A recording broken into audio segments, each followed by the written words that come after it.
खबर है घोसपुर में जो गांव सां शेयर कयूं पिया। घोसपुर में नारायण नाथ जी रिपोर्ट मूजिब घोसपुर में एक हफ़्तो अॻु शहर के मोचीपाड़े में घरां निकिरी वियल नौजवान नारिन पारस इनायत सूमरो मां एक नारी इनायत सूमरो पंहिंजे सौट सदाकत अली सूमरो सां इस्लामाबाद जी कोर्ट में प्यार जो परणो करे छॾियो आहे। नौजवान नारी पंहिंजे परणने बाद सोशल मीडिया ते जारी कयल वीडियो में चई रही आहे त मूं पंहिंजी रज़ा ख़ुशी सां पंहिंजे सौट सदाकत अली सूमरो सां प्यार जो परणो करे छॾियो आहे। मूं रज़ा ख़ुशी सां घरां निकिरी अहिड़ो क़दम खयो आहे।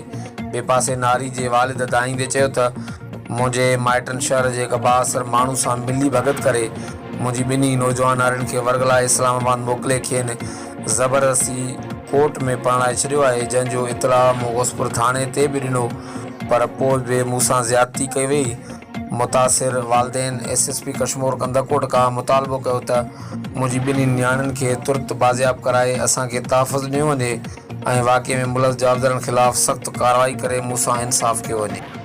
हालत में निकिता आहियूं, असां ते कंहिंजी ज़ोर ज़बरदस्ती न आहे, असां पंहिंजी रज़ा ख़ुशी सां निकाह कयो आहे।